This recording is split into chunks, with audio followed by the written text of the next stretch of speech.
All right, good afternoon, everyone, and welcome to today's program. My name is Lisa Versace. I'm the Programs and Engagement Manager here at the California Preservation Foundation. CPF is a 501c3 nonprofit. We're dedicated to providing statewide leadership, advocacy, and education to ensure the preservation of California's diverse cultural heritage and its historic places. Our work is made possible by the generous support of our members, donors, and sponsors, in particular our education sponsor, WJE. If you're not already a member of CPF, we invite you to join our preservation community by going to californiapreservation.org/membership. You can also use the code SAVE10 to save 10% on your membership for joining us for today's program. Today's program is entitled Public Landscapes and the Preservation of Brick and Concrete and features case studies of both Exposition Park and MacArthur Park in Los Angeles. The program will be presented by 4 industry professionals, Margarita Jarabek, Melvin Green, Dick G, and Armin Malakuti. If at any time during the program you have questions for any of our speakers, we encourage you to ask them using the Q&A box. You can find this in the little menu bar that should be at the bottom of your Zoom window. And with that, I will turn it over to Margarita to get today's program underway. Margarita?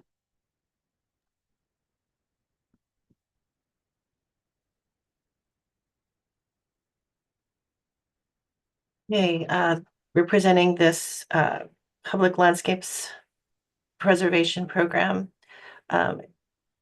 to talk about the historic landscapes and the methodology, and then certain types of situations you may find yourself in when having to do restoration projects.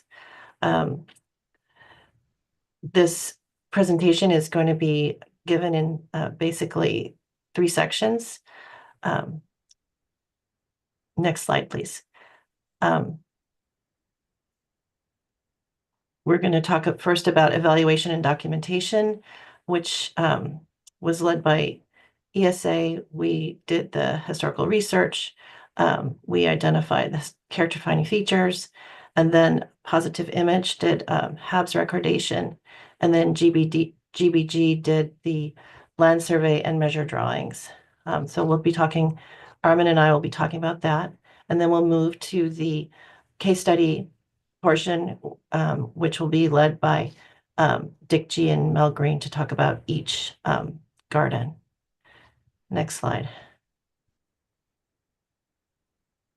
So for the Rose Garden, what we have is a National Register listed rose garden, but the brick wall surrounding the garden predates the rose garden. So that was the first issue that we faced, and also the condition of the brick wall.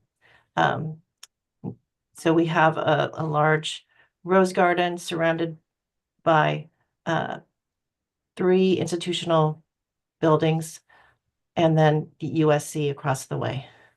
Next slide.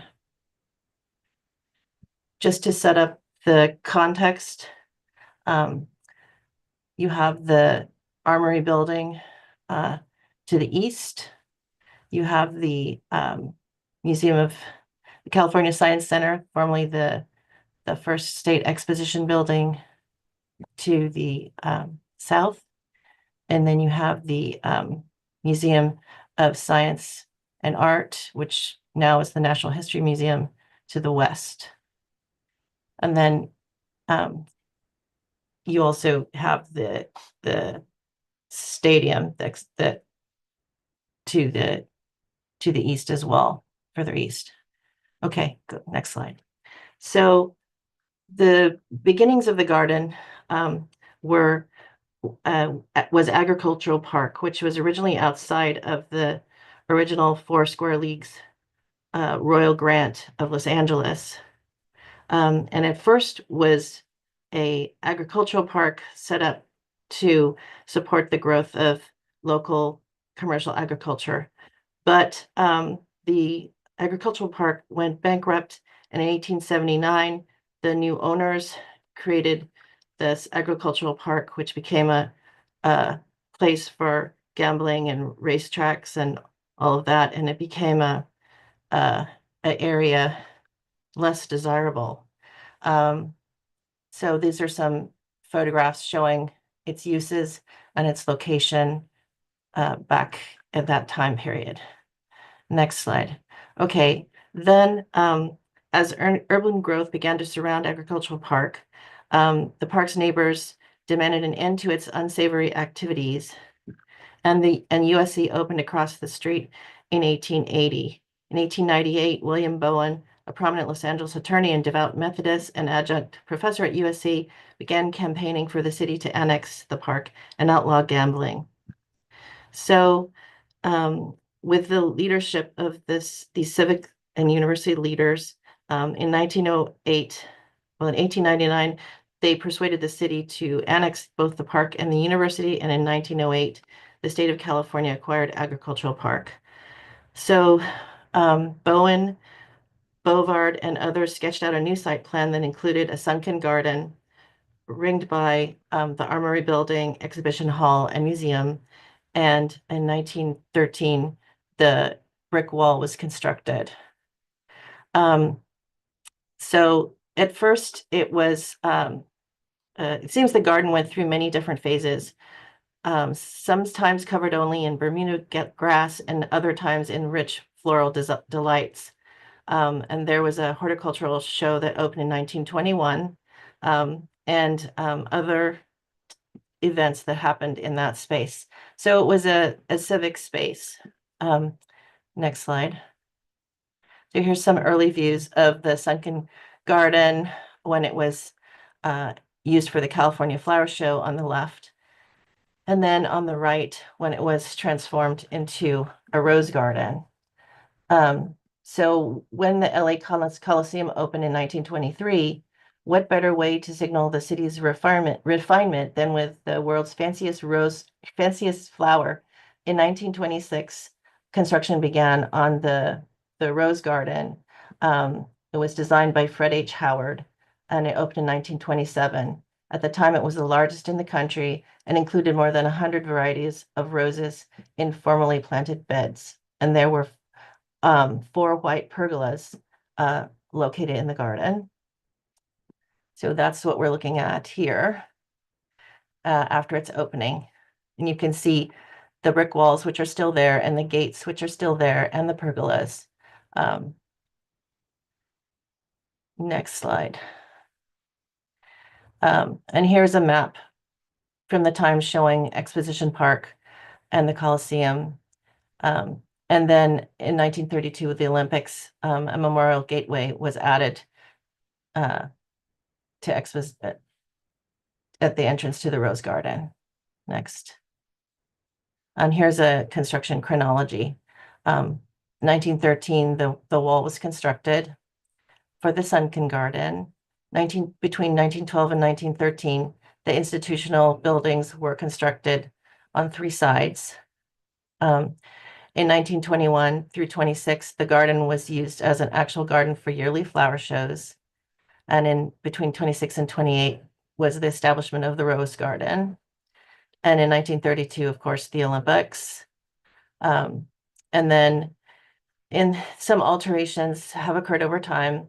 In 1960s, the southwest corner of the Rose Garden was mounted with dirt to be level to the surrounding grade to the outside of the wall. So there's a little bit of change at one of the entrances. And then over the years, non-compatible brick was added, and you'll see that in our presentation. And in February of 2019, a tree limb fell on the wall and destroyed a section of the wall on the north side. And that's when we were called in. Next slide. So in terms of the garden's significance, it's listed in the National Register as of 1991, individually eligible as a display garden or park under criterion C, and its period of significance in the listing is 26 to 1940. So not its full time frame. It's been documented in a cultural landscape report as well in 2004. And they stated in the landscape report that the garden wall was included as a character-defining feature. So ESA recommended that the National Register nomination be amended in the future to give a more full definition of what elements contribute to the garden and the period of significance be reevaluated. Thank you. So here's just some photographs of the character defining features. So the layout of the garden itself, the pergola, the fountain, the garden beds, the walls, interior and outer faces of the walls. Next slide. And then you can see the distinctive hourglass shape of the balusters of the wall, and the various gates. Next slide. And here's some of the later 1932 additions. Next. Okay, I will hand this off to Armin.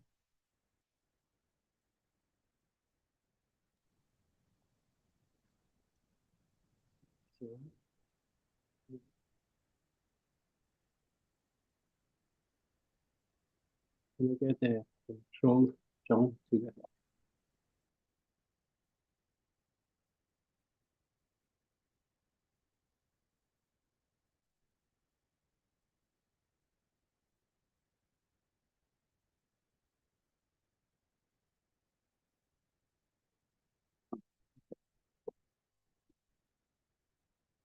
Hello, good afternoon, everyone. Okay, let me briefly introduce myself. Before that, I just want to apologize. First, I may sound a little congested. It may possibly be my toddler souvenir from the daycare, or vice versa. Who knows? Anyway, jumping back to the introduction, my name is Armin Malakuti. I am Senior Condition Evaluation Engineer at Twining Consulting and former investigation engineer at GVG. I'm delighted to be here today to talk to you about me and my team's work on Rose Garden and MacArthur Park.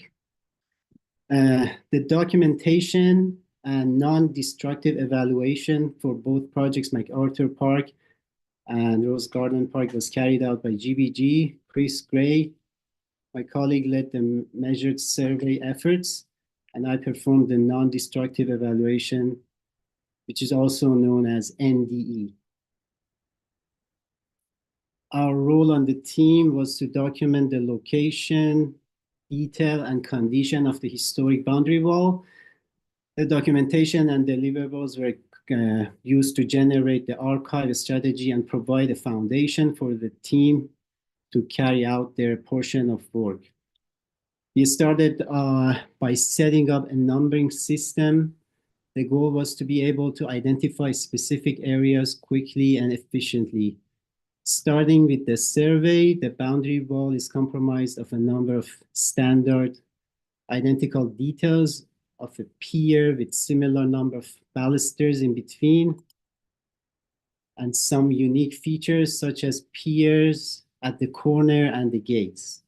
As we all may know, one of the quickest and most effective technologies out there now is laser scan or LiDAR, but it was felt that a laser scan of the site would be costly and overkill and would provide too much extraneous information. So we decided to survey conventionally using hand measurement.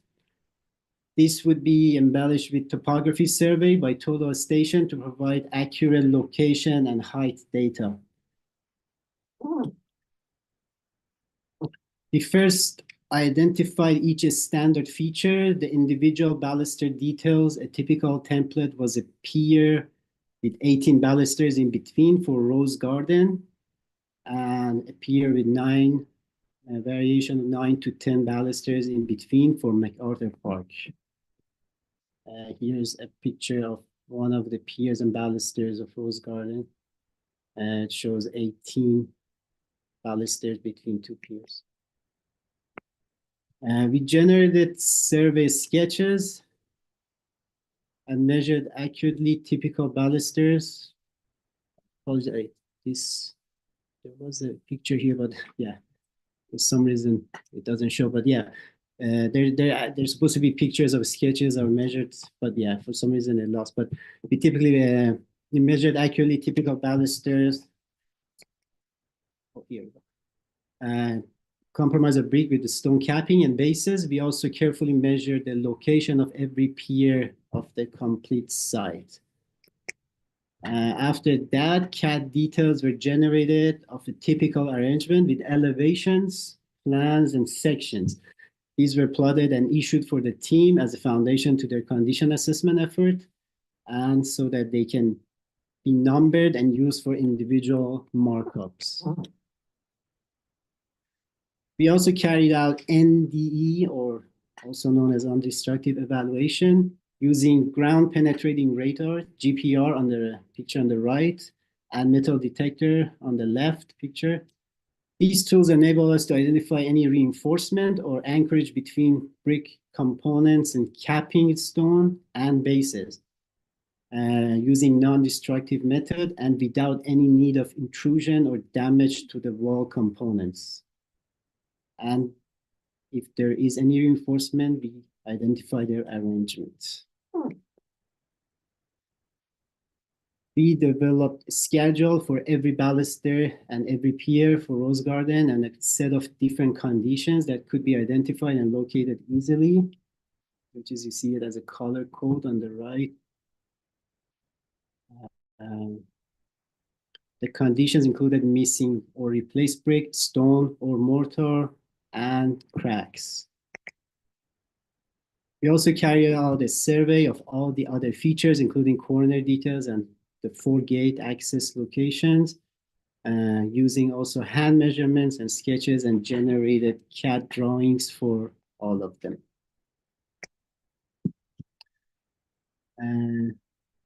Focusing MacArthur Park, the MacArthur Park survey and NDE scope was similar to Rose Garden. We carried out hand measurements, we developed numbering system, we provided CAD drawings and carried out topography survey and non-destructive evaluation again. For MacArthur Park, we applied the same concept. We broke the site down into standard repeating details, a set number of balusters between piers, as I mentioned, 9 to 10 balusters for MacArthur. The difference of MacArthur Park was that the wall was concrete. We also observed corrosion and developed some non-destructive evaluation approach to address that.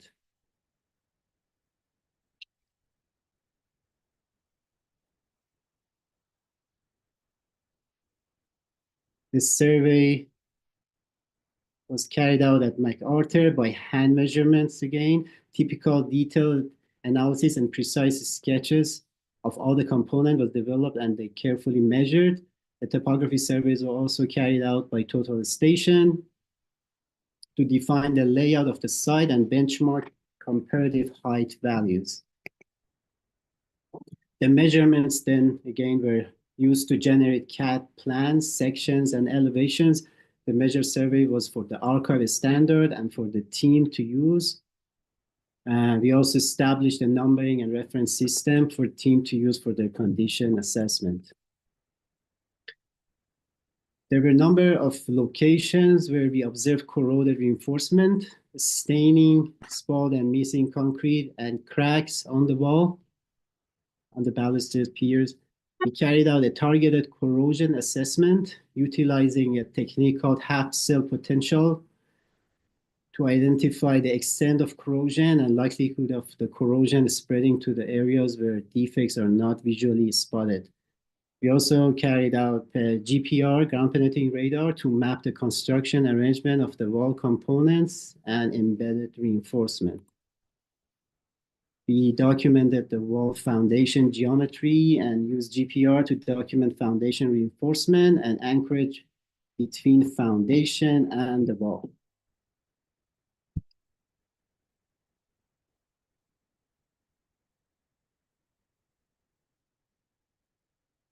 Jump too far actually here. Our results were all delivered to both archive and to help our team with their condition assessment effort and structural analysis. Our deliverable included scale CAD drawings in plans, elevation, and sections again. As you see on the top picture is one of the elevation of the two typical pier with like 9 balustrades in between. And we also carried out topographic survey, and we provided topographic survey data. We had as-built drawings showing wall and foundation reinforcement arrangement. And one last thing was the corrosion assessment that we carried out at the MacArthur.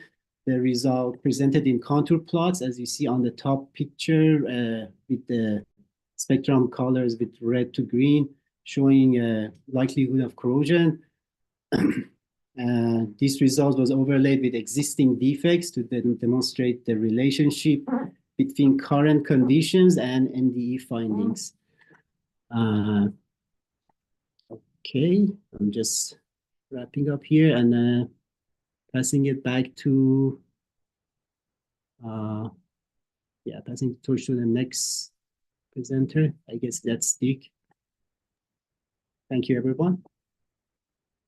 All right, thanks, Armin. My name is Dick G, and I'm an architect with Spectra Company. And so Spectra Company is mainly a construction company, but I manage our consulting division. And it also gives us a unique understanding of having experience working on restoring these different historic materials and understanding the relative costs between the treatment options. So my role on this project was as the architect preparing the construction documents and investigating materials conditions and developing historic treatment procedures. So we're going to dive back in and kind of look at the Exposition Park Rose Garden here again. And so basically the types of materials on this project were pretty simple. You have the brick, mortar, and cast stone. And so I guess one could argue that the shoring and plywood is taking on its own level of significance because there's so much of it there. But it's really the brick and cast stone. However, surprisingly, there's a lot of variation with the many campaigns of repairs over the years. So if you John, I don't think I have control here. Okay, there we go. So then, if you look at the different conditions, here's just a photo of multiple campaigns of brick repairs. So you have the original brick, which is in the red, and that's a vertical ruffle-faced brick, and then you have different campaigns in the green where they did a vertical scratch, try to do a closer match to that, and then in blue a common just a regular common brick, and there's even more than this. So surprisingly, there's a lot of different variations in terms of the brick type. In terms of this next slide. Yeah, Dick, you might need to. Oh, there it goes. I think you got it. Okay. I figured out it's on the. Okay, so then this is the original brick. So it's a vertical ruffle face brick. It's a dark red color. And so what's interesting about this brick is that I pretty much combed through every brick manufacturer I could find, and you could probably match one or two characteristics.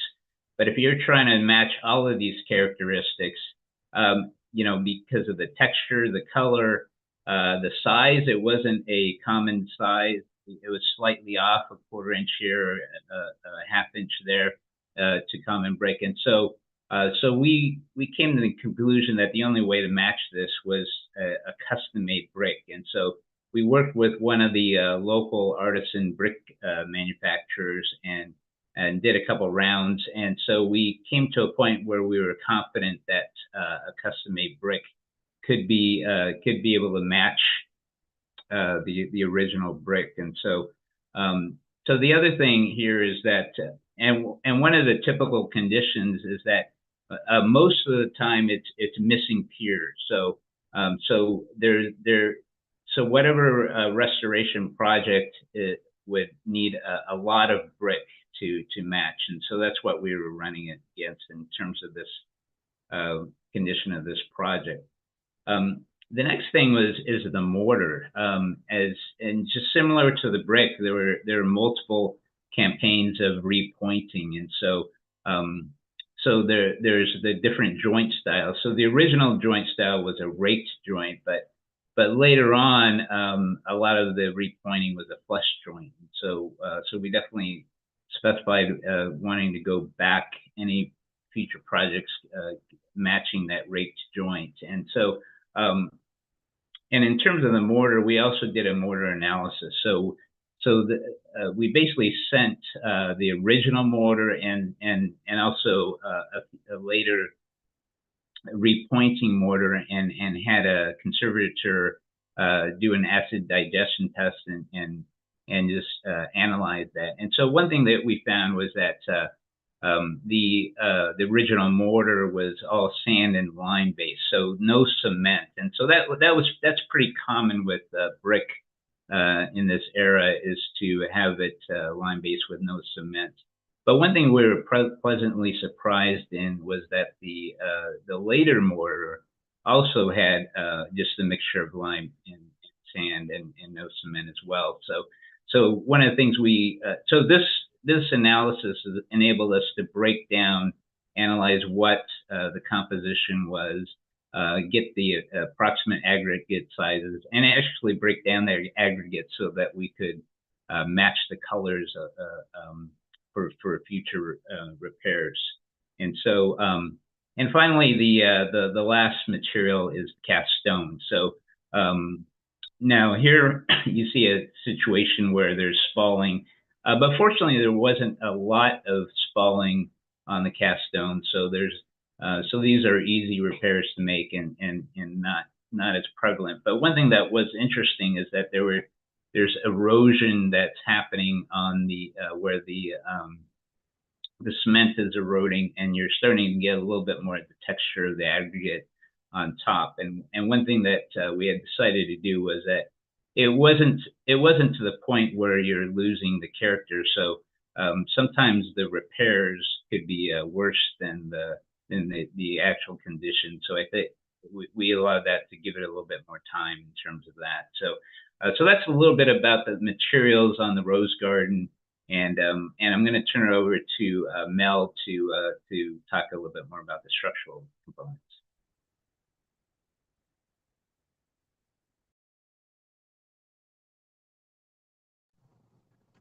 Okay. All right, so I'm Mel Green. I'm a structural engineer and work with historic buildings, obviously, around Western United States and elsewhere. Okay, it's John. Okay, so I'm going to go kind of fast because much of this has been duplicated in other aspects. So I want to talk about the conditions as we talked about, and then show you some of the structural design issues that we faced and how we made decisions on the program. Jonathan, do I have control? Yeah, you should have control. You just need to click once in the window, I believe, to start That's it. fine. Okay, there we go. So you've seen these here, but this is where the tree fell. But you could also see the condition both of the brickwork and both the balusters and the railing, and its destruction there. And then just a zigzag pattern of bricks missing. Where the wood is on the left, or what appears to be the wood, is the city then put in wood to protect pedestrians from there, from falling into the garden, or babies from crawling. Behind, in the back, you see a campus of USC across the street there. The tree falling in the previous one, there's 106-year-old or plus or minus magnolia trees that are in the grass area. Well, that's one's gone, but that are doing their shade, but also their mischief, with the roots pushing on the wall on this elevation, and obviously branches and things falling. And just a view along it, and what you see along here is, I'm not sure how visible it is, but the wall is leaning inward towards the garden. And that's one of the issues. You can see the crack at the base, and it can be quite a bit out of plumb. And here again, you see where the benches are straight and the wall is leaning out. And just a sketch of the wall out of plumb. Our calculations were how far out of plumb can it be till it's considered unacceptable, or I hate to say dangerous, but I'll say that. And how can we adjust that? So we made decisions on what to repair and replace. And you'll see up in the upper right, in most of the perimeter of the wall we just repaired the wall. But on the northeast side, which would be upper right-hand area, you could see that wall's in the worst shape, being pushed over by the magnolia trees. And we have a certain section that we identified to repair, almost to remove and replace. But that became kind of a difficult issue on both costs and how do we design that because of the tree pressure. That's not a building code issue. So we had to really work to figure that out.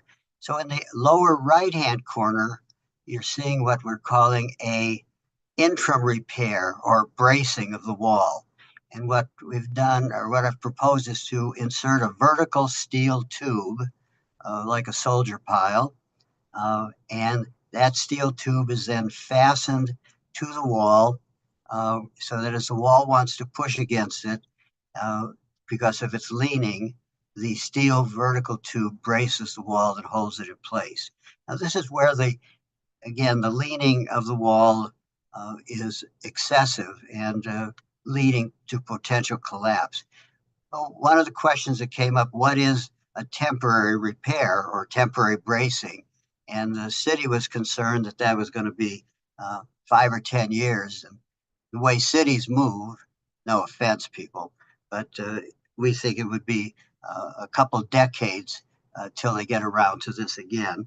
So thus the bracing system is a reasonable investment of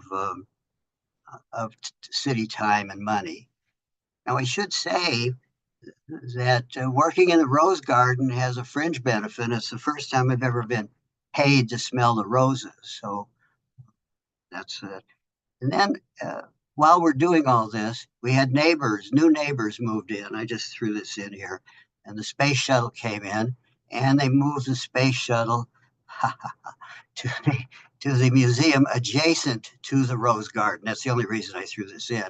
And they invited us over for dinner one night as they had it there. Space shuttle's not in this position anymore. They've now moved it to a vertical position. Enough of that there. You've seen MacArthur Park. It's fairly straightforward. It's looking just at some of the history, and you see the way it's changed.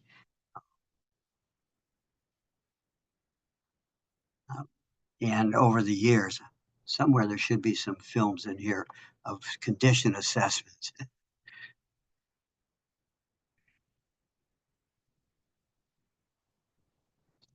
Well, here you see various conditions of the concrete wall. And we had different things happening. Cars hitting it, knocking over the sections of wall, corrosion and erosion, changes of condition, and just sort of wear and tear. And here you see erosion here at the base, not a bad condition. Obviously, this one where it's delaminated concrete is a much different repair. Dick kind of talked a bit about the repairs. Concrete repairs are different than the brick repairs, obviously. With how far do we go with repairing this? Do we chip back all the? Do we chip back all the concrete, expose the rebar, or do we repair it and replace larger sections? Each of these required some discussion. A repair like this is a small spall. We can just do that with proper procedures, chip back a little bit, get some good edges, and use a concrete patching compound. Matching colors is always going to be an issue.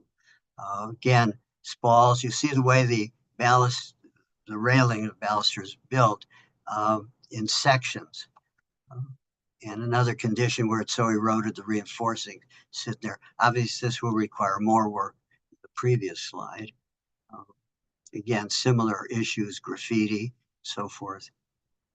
Major cracks. This may have been a car hit this at some point. Do we repair or replace here is one of the discussion items. And previous patch repair that didn't hold. Joint and mortar repointing work. And here you see, sections like this is complete replacement. The way the wall was built was in sections about 32 inches wide, and you can see the joints between each vertical element and the railing itself. Again, a missing one. This may be a repeat. There are a couple tunnels under there. Couldn't get in there, but here you get a general view of it.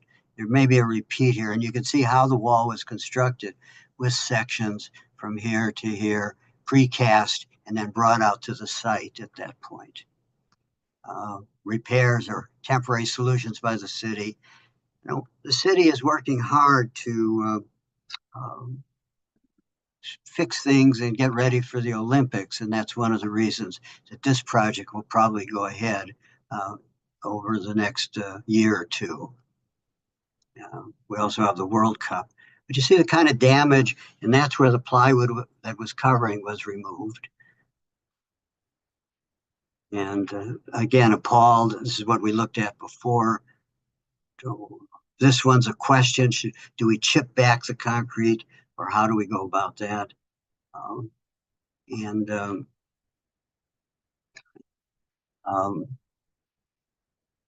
So each distress or each problem and each crack requires a special or a detailed repair method.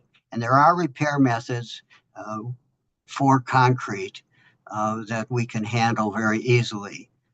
As Dick mentioned, the brickwork in the park, in the Rose Garden, was much more different.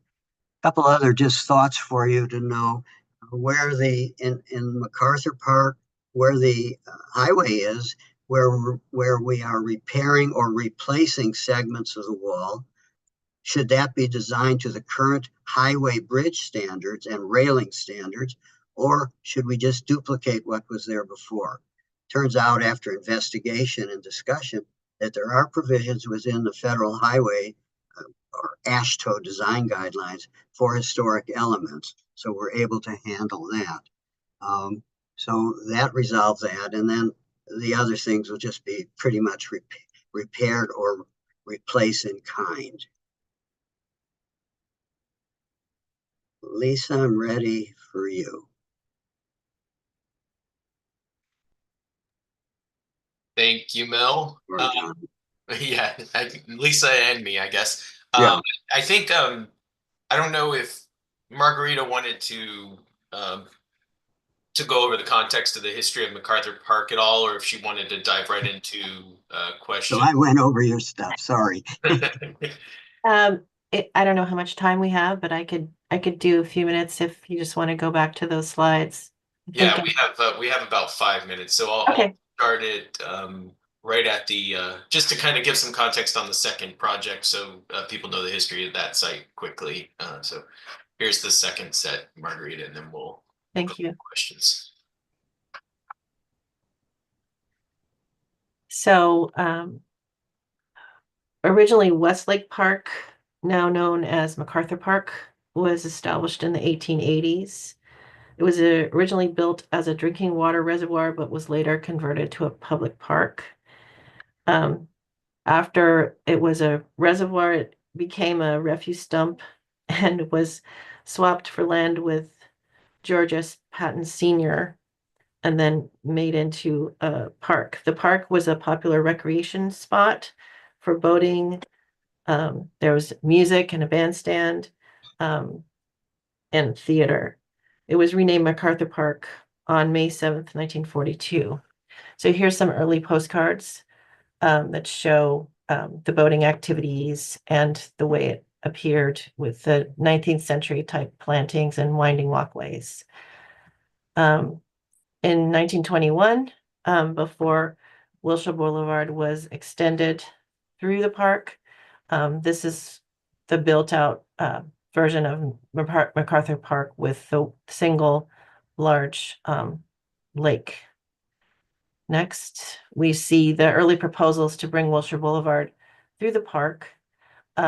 These artist sketches and event originally proposed as a bridge structure as a viaduct.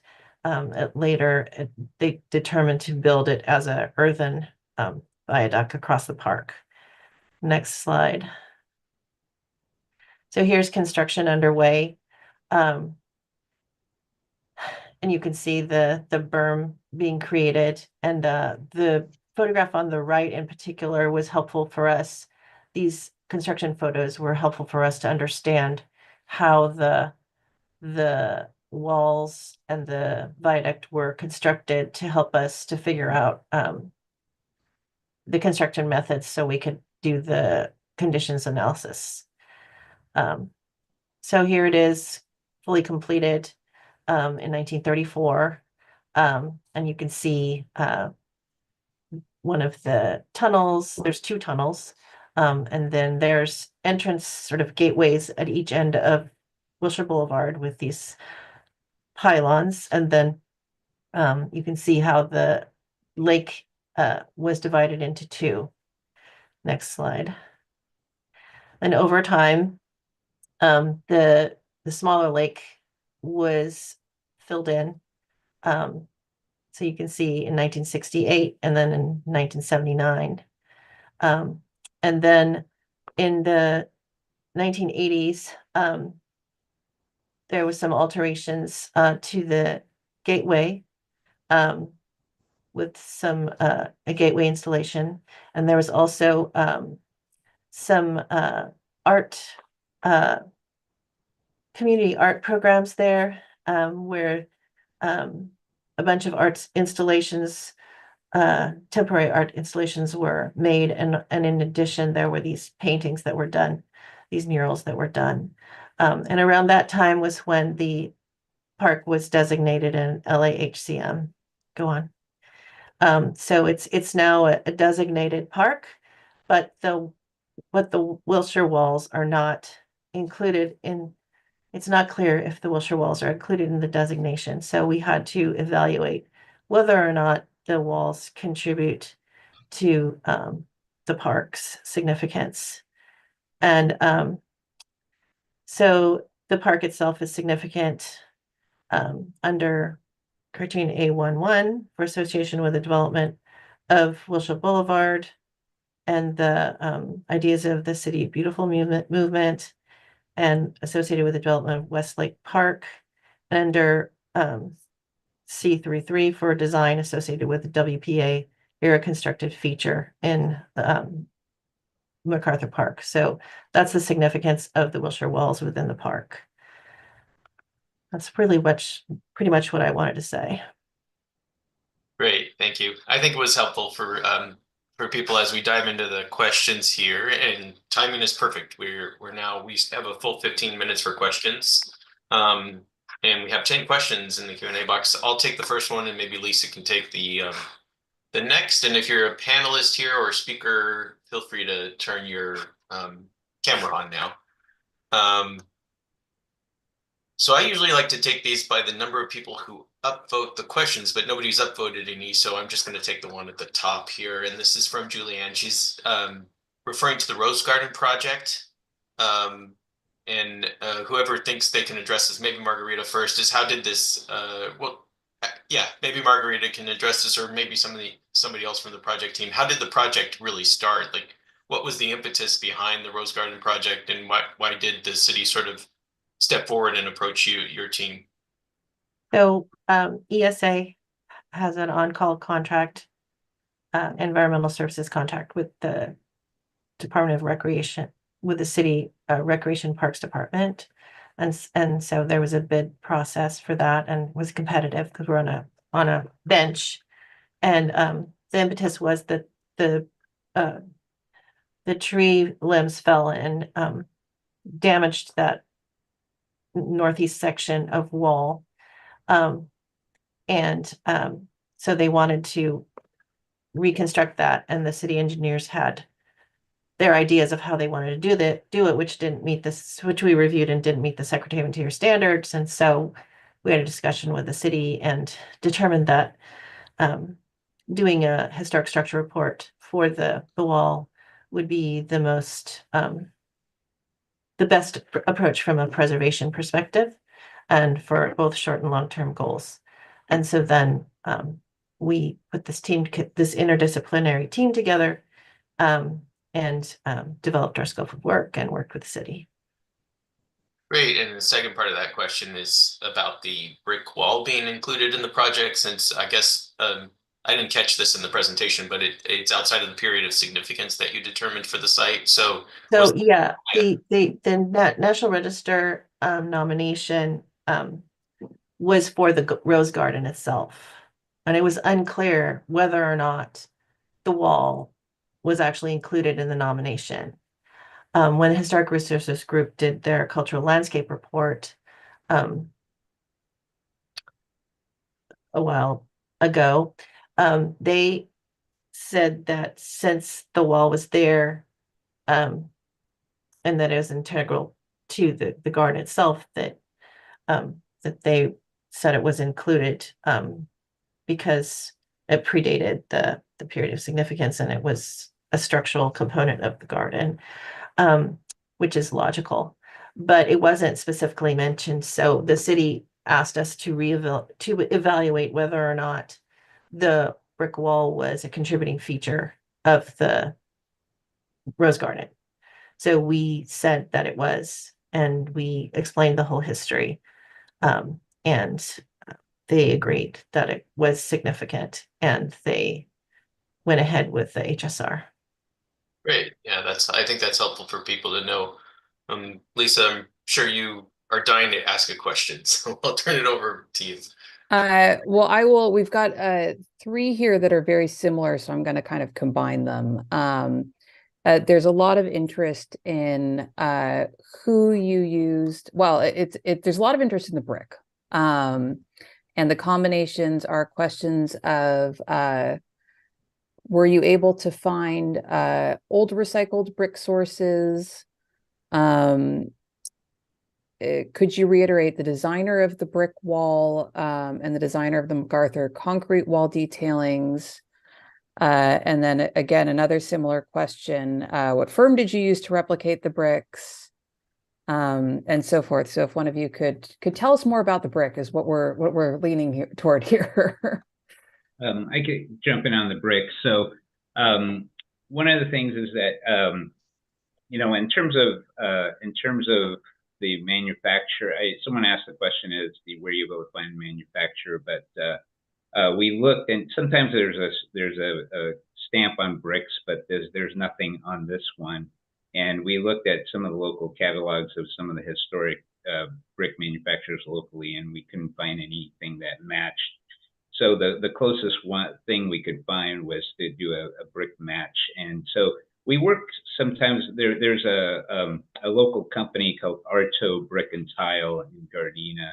And so we use them to do the match. And so they were willing to come up with a couple iterations. We used them on the Mission San Gabriel project as well, when some of the old 200-year-old terracotta tile, we were able to get a good match from them with that. So, and someone asked about salvage yards, and so those are also hit and miss because a lot of times it depends on what building they're disassembling and what they have on stock. But to find something with these characteristics was very unique. So I think the chances of finding something salvaged too likely.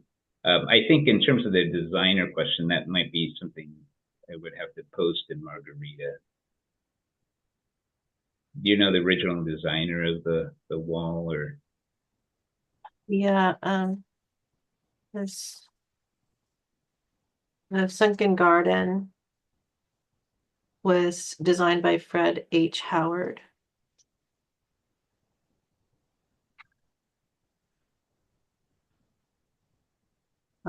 And he also was involved in the design of the Rose Garden.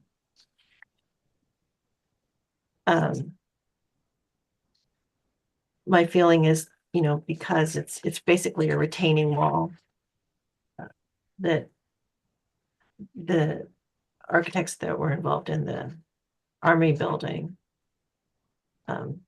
which was the first building to go up, I think there was a variety of people involved in the wall, but that's who it's accredited to. Maybe I'll ask the next question. We have somebody from Canada here.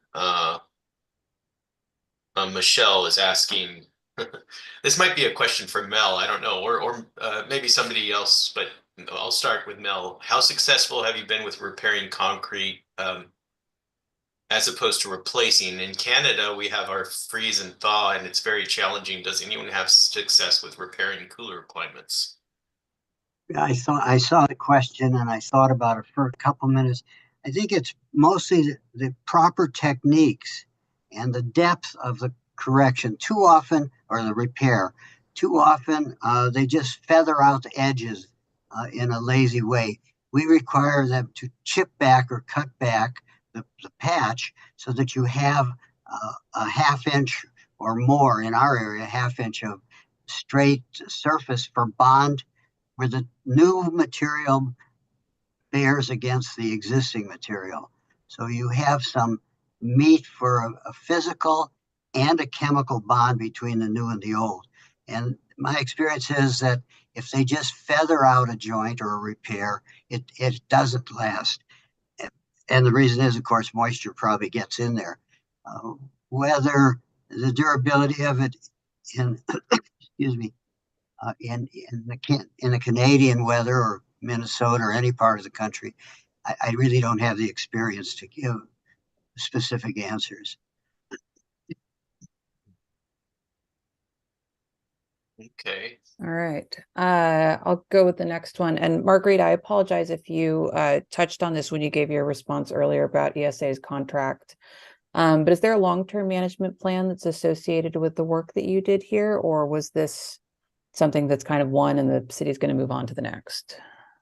So we prepared a historic structure report for each wall structure, which has short and long-term preservation recommendations included.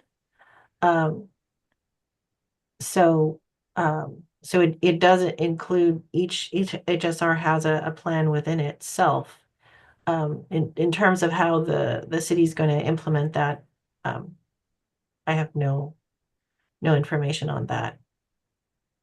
Yeah. So to the best of your knowledge, they don't necessarily have a plan to implement what you've recommended. Well, they are in the process of implementing the Rose Garden restoration.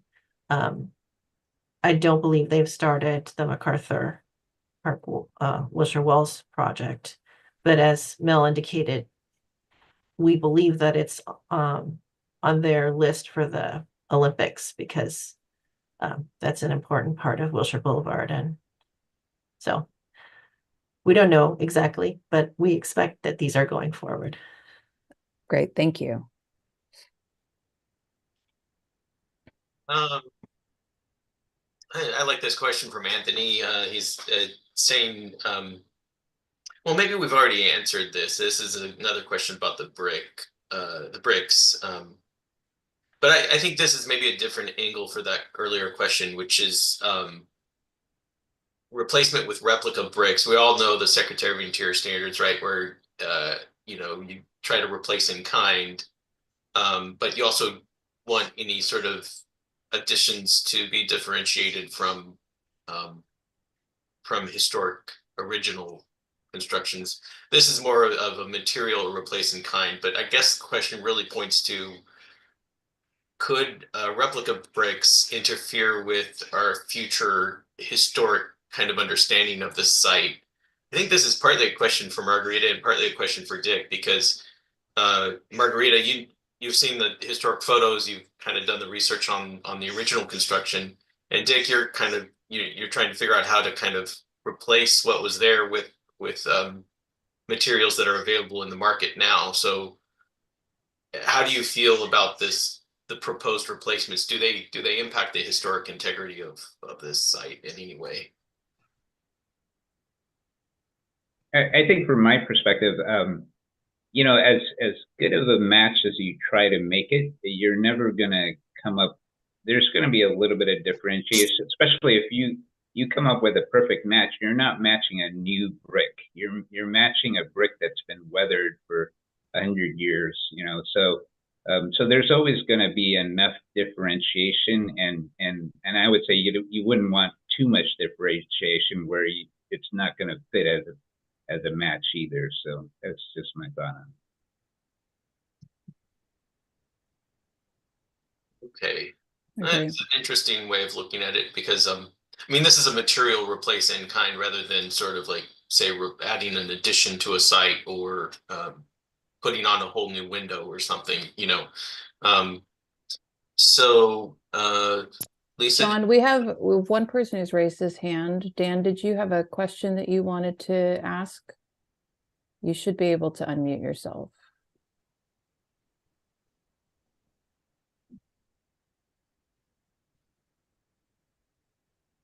All right, well, we will continue with the questions in the Q&A until then. and if not, there's a few other people with raised hands. I'm not sure how many of them want to ask. Yeah, I think I want to, I know we've only got a couple minutes left. I want to just check. We've got a couple that have been here a little bit longer. Mel, it looks like you're responding to Doug's question about the vehicle impact loads. Yeah, I just mentioned it, that there are, within the federal highway bridge standards, there are provisions for historic bridges. And obviously, if we went to current standards, we'd probably put K-rails along the whole Wilshire Boulevard run if you met today's standards. So there was some debate with the city Public Works on that. And these exceptions that Margarita brought up or found indeed gave us the provisions that we could replace what was there in kind, not bring it up to current federal highway standards. All right, thank you. I won't send this.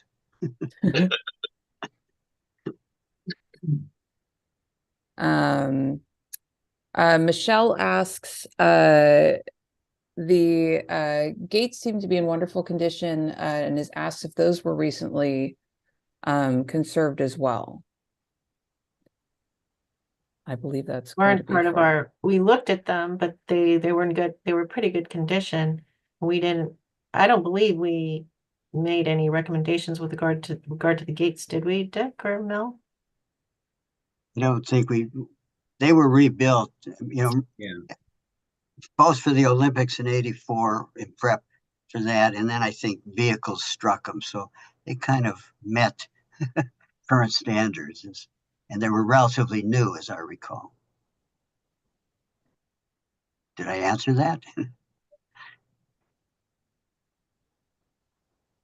Yeah, Absolutely. Okay. We also have raised hands from Wendy and Leo. You both also should be able to unmute yourselves if you wanted to if you had a question you wanted to ask that was maybe too long to type.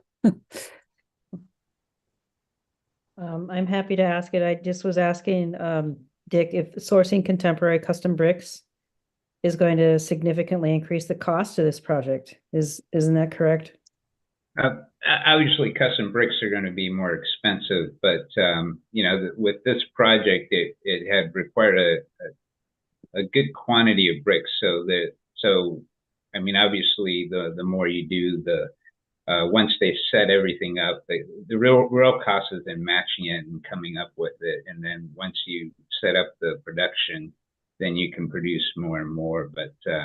But you know, I think that it's down to either you're going to match the brick or you're not.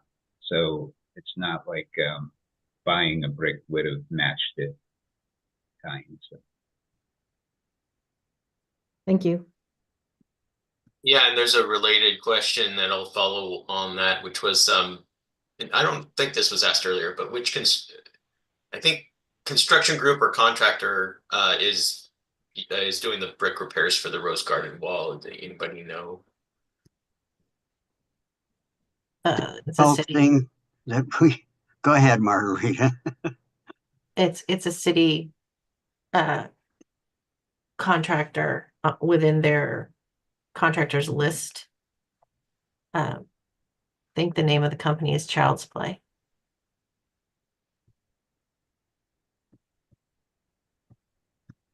Great.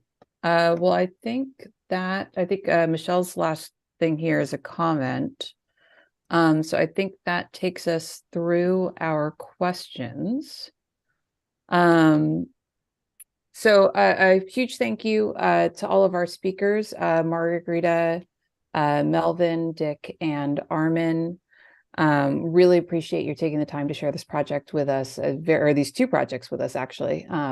Both incredibly fascinating and a lot of really good work that you've done.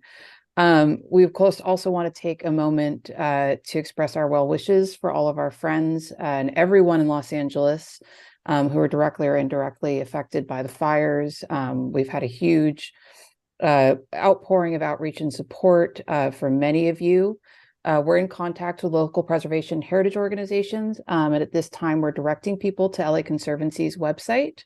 They have a page dedicated to the fires, where to find support and assistance for both historic and non-historic homeowners, property owners, anyone else affected by the fires. They have a great page of resources there.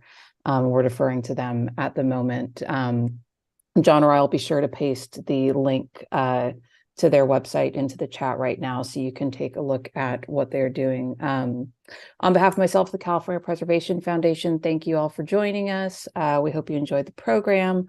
We encourage you to leave feedback. You'll be redirected to a survey upon closing your windows.